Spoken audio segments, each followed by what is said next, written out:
വാസ്തു നോക്കാതെയും ചില കച്ചവട സ്ഥാപനങ്ങൾ ഇവിടെ ലാഭകരമായിട്ട് പ്രവർത്തിക്കുന്നുണ്ട്. ഉദാഹരണത്തിന് ബീവറേജ് ഔട്ട്ലെറ്റുകൾ.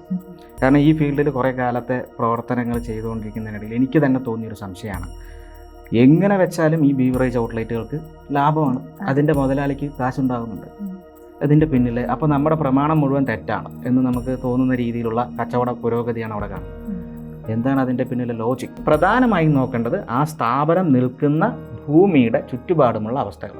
ഇപ്പം നമ്മളൊരു ക്ഷേത്ര പരിസരത്ത് ഇറച്ചിക്കട വെച്ച് കഴിഞ്ഞാൽ ഉണ്ടാവുന്ന സ്ഥിതി എന്തായി? അത് ലോജിക് ഇല്ലാത്ത സംഭവം. ശ്രീ സുധി ശ്രീനിവാസ് സർ, നമസ്കാരം. നമസ്കാരം. ABC മലയാളം ജ്യോതിഷത്തിലേക്ക് സ്വാഗതം. Thank you. ഈ ദിശ നോക്കാതെ വെക്കുന്ന കച്ചവട സ്ഥാപനങ്ങൾ, അവിടെ ധാരാളം ബിസിനസ് ഉണ്ടാവുന്നതായിട്ട് കണ്ടിട്ടുണ്ട്. അപ്പോൾ ഈ കച്ചവട സ്ഥാപനങ്ങൾക്ക് വാസ്തു നോക്കേണ്ടതിൻ്റെ വാസ്തവം എന്താണ്? തീർച്ചയായിട്ടും എല്ലാ സ്ഥാപനങ്ങൾക്കും വാസ്തു നോക്കണം. എല്ലാ സ്ഥാപനങ്ങളുടെയും വാസ്തു യുക്തിയുക്തമായിട്ട് നോക്കണം.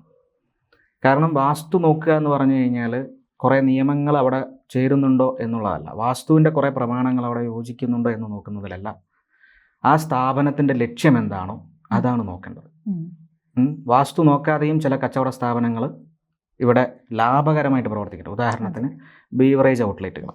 കാരണം ഈ ഫീൽഡിൽ കുറേ കാലത്തെ പ്രവർത്തനങ്ങൾ ചെയ്തുകൊണ്ടിരിക്കുന്നതിനിടയിൽ എനിക്ക് തന്നെ തോന്നിയൊരു സംശയമാണ്, എങ്ങനെ വെച്ചാലും ഈ ബീവറേജ് ഔട്ട്ലെറ്റുകൾക്ക് ലാഭമാണ്, അതിൻ്റെ മുതലാളിക്ക് കാശുണ്ടാകുന്നുണ്ട് അതിൻ്റെ പിന്നിൽ. അപ്പോൾ നമ്മുടെ പ്രമാണം മുഴുവൻ തെറ്റാണ് എന്ന് നമുക്ക് തോന്നുന്ന രീതിയിലുള്ള കച്ചവട പുരോഗതിയാണ് അവിടെ കാണുന്നത്. എന്താണ് അതിൻ്റെ പിന്നിലെ ലോജിക്? അപ്പോൾ വാസ്തുവിൽ എവിടെയാണ് ഇതിൻ്റെ ലോജിക് ഉള്ളത്? അപ്പോൾ നമ്മൾ യുക്തിയുക്തമായിട്ട് അത് ചിന്തിക്കുന്ന സമയത്ത് ഞാൻ മനസ്സിലാക്കിയൊരു സത്യമാണ്, മനുഷ്യൻ്റെ അടിസ്ഥാന വികാരങ്ങൾ, അതായത് അടിസ്ഥാന നേച്ചേഴ്സ് എന്ന് പറയുന്ന, അതായത് കാമം, വിശപ്പ്, ഉറക്കം, ഇത് എല്ലാ മനുഷ്യർക്കും ഒരേപോലെയാണ്. പാവപ്പെട്ടവൻ്റെ ഉറക്കം, പണക്കാരൻ്റെ ഉറക്കം, പാവപ്പെട്ടവൻ്റെ വിശപ്പ്, പണക്കാരൻ്റെ വിശപ്പ്, പാവപ്പെട്ടവൻ്റെ കാമം, പണക്കാരൻ്റെ കാമം, അങ്ങനെയൊന്നുമില്ല. ഇതെല്ലാം ഈ അവസ്ഥയിലേക്ക് എത്തുന്ന എല്ലാവർക്കും ഒരേ ഫീലിങ്സാണ്. ബസ്സിൽ കിടന്നുറങ്ങിയാലും ഉറക്കം ഇതാണ്. ഒരു വീട്ടിൽ അതായത് നമ്മൾ ഉറങ്ങിക്കഴിഞ്ഞാൽ നമുക്ക് അനുഭവപ്പെടുന്ന ആ ഒരു സ്വസ്ഥത അത് ഒരേപോലെയാണ്. പാവപ്പെട്ടവനും പണക്കാരനും ഒരേപോലെയാണ്.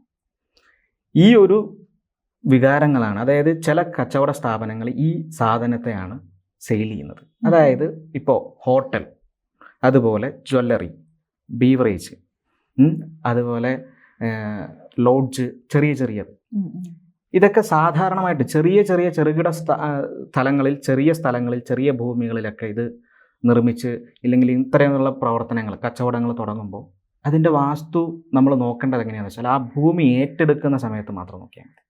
കാരണം ഇപ്പോൾ ഒരു ഹോട്ടൽ നമ്മൾ കെട്ടുകയാണ്, വിശപ്പ് എല്ലാവർക്കും ഒരേപോലെയാണ്. കുറേ ആൾക്കാർ കൂടുന്നിടത്ത് വേണം ആ ഹോട്ടൽ തുടങ്ങാൻ. വിശന്ന് കഴിഞ്ഞാൽ അവർക്ക് ഏതാണെങ്കിലും അവർ വന്ന് കഴിക്കും. അപ്പോൾ അവിടെ ആ സ്ഥലം, അതായത് അത് എടുക്കുന്ന സ്ഥലമാണ് നമ്മൾ നോക്കേണ്ടത്.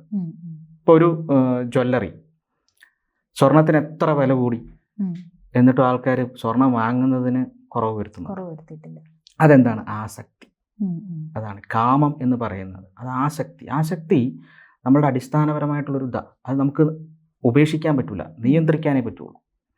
അപ്പോൾ സ്വർണ്ണക്കടയുടെ വാസ്തു എന്ന് പറയുന്നത് മറ്റുള്ളവരിലുള്ള ആസക്തി ഉപയോഗപ്പെടുത്തുക എന്നുള്ളതാണ്. അപ്പോൾ എവിടെ എന്താ വേണ്ടത്? സ്വർണ്ണക്കടയുടെ ആ ഒരു ഭംഗി, അട്രാക്ഷൻ, ആ കസ്റ്റമേഴ്സിനോട് അവരുടെ സേവനം, ഇതിലൊക്കെയാണ്, ആ ഒരു കാര്യത്തിലാണ് നോക്കേണ്ടത്. അപ്പോൾ കടയുടെ വാസ്തുവിനേക്കാൾ കൂടുതൽ കട നടത്തുന്ന മുതലാളിയുടെ വാസ്തുവാണ് നോക്കേണ്ടത്. മുതലാളി എന്ത് വാസ്തുവിൽ അതായത് അദ്ദേഹത്തിന് അറിയണം കച്ചവടത്തിൻ്റെ വാസ്തു എന്താണെന്നുള്ളത്. ഷുവറായിട്ടും ആ സ്ഥാപനങ്ങൾ സക്സസ് ആയിട്ട് റൺ ചെയ്യുന്നത് ഇതുകൊണ്ടാണ്. കാരണം കാമം, വിശപ്പ്, ഉറക്കം ഇതൊന്നും നമുക്ക് തടയാൻ പറ്റൂല, അത് നിയന്ത്രിക്കുക എന്നുള്ളതാണ് ആദ്യം ഇതുകൊണ്ട്. അതായത് ഈ പറയുന്ന ബീവറേജ് ഔട്ട്ലെറ്റിൻ്റെ കാര്യത്തിന് കേട്ടെ, ആസക്തി എന്ന് പറയുന്നത്, കള്ളു കുടിക്കുന്നവന് അത് കുടിക്കും തോറും അവൻ ആസക്തി കൂടിക്കൊണ്ടിരിക്കും, അഡിക്ഷൻ. അത് നിയന്ത്രിക്കാൻ അവൻ വിചാരിക്കാത്തിടത്തോളം കാലം അവൻ അതിലേക്ക് അട്രാക്ട് ചെയ്തുകൊണ്ടിരിക്കും. സോ ഏത് കാട്ടിനുള്ളിൽ ബീവറേജ് ഔട്ട്ലെറ്റ് വെച്ചാലും അവിടെ പോയിട്ട് ആൾ വാങ്ങും. അപ്പോൾ ആ ആളിൻ്റെ വാസ്തുവാണ് നോക്കേണ്ടത്, കുടിക്കുന്നവൻ്റെ വാസ്തുവാണ് നോക്കേണ്ടത്, അല്ലാണ്ട് കള്ള് ഷാപ്പിൻ്റെ വാസ്തുവല്ല നോക്കേണ്ടത്. കള്ള് ഷാപ്പിൻ്റെ മുതലാളിയുടെ വാസ്തു നോക്കണം. കാരണം എന്താ വെച്ചാൽ കള്ള് ഷാപ്പിൽ അയാൾ കള്ള് വെക്കാന്നിരിക്കുന്നു, അയാൾ കള്ള് കുടിക്കാൻ തുടങ്ങിയാലോ ഈ സ്ഥാപനത്തിൻ്റെ വാസ്തു മോശമാകില്ലേ? അപ്പോൾ വാസ്തു എന്താണോ ലക്ഷ്യം വെക്കുന്നത് അത് കൃത്യമായിട്ട് നടക്കുന്നുണ്ടോ എന്നുള്ളത് നോക്കലാണ്. ഒരു കമേഴ്ഷ്യൽ വാസ്തു കൺസൾട്ടിങ് എന്ന് പറയുമ്പോൾ ആ രീതിയിൽ വേണം നമ്മൾ നോക്കാൻ. പിന്നെ സ്ഥാനങ്ങളും മറ്റുള്ളതും അതെല്ലാം പ്രമാണസഹിതം എവിടെ ഡോറ് വരണം അതൊക്കെ അളവുകളുടെ അടിസ്ഥാനത്തിൽ നമുക്ക് നിയന്ത്രിക്കാൻ പറ്റും. പക്ഷെ പ്രധാനമായും നോക്കേണ്ടത് ആ സ്ഥാപനം നിൽക്കുന്ന ഭൂമിയുടെ ചുറ്റുപാടുമുള്ള അവസ്ഥകൾ. ഇപ്പം നമ്മളൊരു ക്ഷേത്ര പരിസരത്ത് ഇറച്ചിക്കട വെച്ച് കഴിഞ്ഞാൽ ഉണ്ടാവുന്ന സ്ഥിതി എന്തായി? അത് ലോജിക്കില്ലാത്ത സംഭവം. അപ്പോൾ വാസ്തുകാരൻ അവിടെ വാസ്തു നോക്കാൻ പോയി കഴിഞ്ഞാൽ ആദ്യം പറയേണ്ടത് ഇതിൻ്റെ സ്ഥാനം ശരിയല്ല. സ്ഥാനം ശരിയില്ല എന്ന് പറഞ്ഞു കഴിഞ്ഞാൽ ഈ സ്ഥലത്ത് നീ കച്ചവടം നടത്തി കഴിഞ്ഞാൽ നിന്റെ കച്ചവടം പൂട്ടിപ്പോകും. നീ കച്ചവടം നടത്തേണ്ട 4 പേര് വന്നിറങ്ങുന്ന സ്ഥലങ്ങളിൽ, അങ്ങനെയുള്ള സ്ഥലങ്ങളിൽ നിന്നിട്ടല്ലേ നമ്മൾ ഇതൊക്കെ ചെയ്യേണ്ടത്. അപ്പോൾ സ്വർണ്ണക്കടയാണെങ്കിലും ബീവറേജ് ആണെങ്കിലും ഇതിൻ്റെ ഒന്നും വാസ്തു നമ്മൾ സ്ഥാനം, അതായത് അത് വിൽപ്പനയാണ് അവരുടെ ലക്ഷ്യമെങ്കിൽ ആ വിൽപ്പന ഇരട്ടിപ്പിക്കുന്ന രീതിയിലുള്ള സ്ഥലങ്ങളെ ആസ്പദമാക്കിയിട്ട് വേണം, അങ്ങനെ വേണം അതിൻ്റെ ആദ്യത്തെ ലോകം. അപ്പം ഞാനൊരു സംശയം ചോദിക്കട്ടെ, ഈ ചില സ്ഥലങ്ങളിൽ ഞാൻ കണ്ടിട്ടുണ്ട് എത്രയൊക്കെ ആളുകൾ മാറി മാറി വന്ന് ബിസിനസ് നടത്തിയാലും ചില കടമുറികൾ അവിടെ ബിസിനസ് അവർക്ക് സക്സസ് ആവുന്നില്ല. അതാണ് ഞാൻ പറഞ്ഞത്, കച്ചവട സ്ഥാപനത്തിൻ്റെ മുതലാളിയുടെ വാസ്തുവാണ് നോക്കേണ്ടത്. കാരണം അയാളുടെ ജീവിതത്തിൽ അയാളുടെ പേഴ്സണലായിട്ടുള്ള എനർജിയിൽ അയാളുടെ വീടിൻ്റെ സ്വാധീനമുണ്ടാവും, അയാളുടെ മാനസികാവസ്ഥയുടെ സ്വാധീനമുണ്ടാവും. കാരണം ഉചിതമായ സമയത്ത് ഉചിതമായ തീരുമാനങ്ങൾ എടുത്ത് തൻ്റെ ബിസിനസ്സിനെ ഡെവലപ്പ് ചെയ്യുന്നവനാണ് ബിസിനസ്സുകാരൻ. ചിലപ്പോൾ ഇയാൾക്ക് അങ്ങനെയുള്ള എനർജി ഉണ്ടാവില്ല ആ ചിന്തിക്കാൻ. അപ്പോൾ അതിൻ്റെ ആ ബോധക്കുറവിന് കാരണമായ റീസൺ അയാൾ ജീവിക്കുന്ന ചുറ്റുപാടുകൾ, അയാളുടെ വീട് ആ രീതിയിൽ ചിന്തിക്കുമ്പോഴാണ് നമുക്ക് ആ സ്ഥാപനത്തിനെ. കാരണം അവിടെ എന്താ സംഭവിക്കുന്നത് വെച്ചാൽ എൻ്റെ ഉള്ളിലെ കഴിവ്, എനിക്ക് നന്നായിട്ട് വരയ്ക്കാനാണ് കഴിവ്. എന്നെ നിർബന്ധിപ്പിച്ചിട്ട് വേറെ ഏതെങ്കിലും മേഖലയിൽ എൻ്റെ ഫാദർ അല്ലെങ്കിൽ എൻ്റെ സാഹചര്യങ്ങൾ എന്നെ അവിടേക്ക് എത്തിച്ചാൽ, ഒരു കമ്പ്യൂട്ടറിൻ്റെ മുന്നിലിരുന്ന് കച്ചവടം ചെയ്യാൻ പറഞ്ഞു കഴിഞ്ഞാൽ ചിലപ്പോൾ എൻ്റെ ഉള്ളിൽ ആ വാസ്തു ഉണ്ടല്ലോ, അതായത് ചിത്രം വരയ്ക്കാനുള്ള ആ ഒരു പാഷൻ, അതെൻ്റെ ഉള്ളിൽ കിടന്ന് പ്രഷർ ചെയ്യുന്നിടത്തോളം കാലം എനിക്ക് ആ ബിസിനസ്സിനെ ഡെവലപ്പ് ചെയ്യാൻ പറ്റില്ല. ഇതാണ് ഞാൻ പറഞ്ഞത്, വ്യക്തിയുടെ വാസ്തുവാണ് ആദ്യം പരിശോധിക്കേണ്ടത്. അദ്ദേഹത്തിൻ്റെ ഉള്ളിലെ കഴിവ് എന്താണെന്ന് കണ്ടെത്തി ആ മേഖലയിലേക്ക്, അപ്പോൾ എങ്കിൽ മാത്രമേ ഒരു മോഹൻലാൽ ഉണ്ടാവുള്ളൂ. സച്ചിൻ ടെണ്ടുൽക്കർ ക്രിക്കറ്റ് കളിക്കാരനാണ്, യേശുദാസ് പാട്ടുകാരനാണ്, മോഹൻലാൽ നല്ലൊരു അഭിനേതാവാണ്.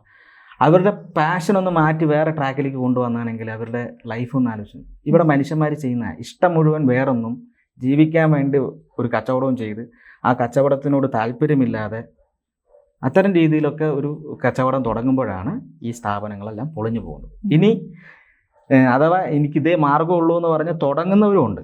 അതായത് കച്ചവടം ചെയ്ത് ഇത് ഞാൻ ചെയ്യാൻ പോകുമെന്ന് പറഞ്ഞ് ഹോട്ടൽ എനിക്കിഷ്ടമാണ് എന്ന് പറഞ്ഞ് ഹോട്ടൽ ബിസിനസ് തുടങ്ങിയിട്ട് പൊളിയുന്നവരുണ്ട്. അവിടെ എന്താ ചെയ്യേണ്ടതെന്ന് വെച്ചാൽ അവിടെ കൃത്യമായിട്ട് അയാളുടെ പേഴ്സണൽ എനർജി, അയാൾ ഇരിക്കുന്ന വീടിൻ്റെ ചുറ്റുപാടിൻ്റെ ആ വാസ്തു പരിശോധിച്ചതിന് ശേഷം, കാരണം ആ സ്ഥാപനത്തിൻ്റെ പ്രോബ്ലം കൊണ്ടായിരിക്കില്ല അയാളുടെ ബിസിനസ് ഡൗൺ ആവുന്നത്. അതേ സ്ഥാപനം നല്ലൊരു കഴിവുള്ളൊരു ബിസിനസ്സുകാരൻ്റെ കയ്യിൽ കൊടുത്താൽ അയാൾ എന്താ വെച്ചാൽ അപ്ഡേഷൻ ഇല്ലാത്ത വാസ്തുക്കാരനായിരിക്കും ചിലപ്പോൾ അയാൾ, അല്ലെങ്കിൽ ബിസിനസ്സുകാരനായിരിക്കും അയാൾ. അപ്പോൾ യുക്തിയുക്തമായിട്ട് വേണം ബിസിനസ്സിൻ്റെ എല്ലാം വാസ്തു നോക്കാൻ.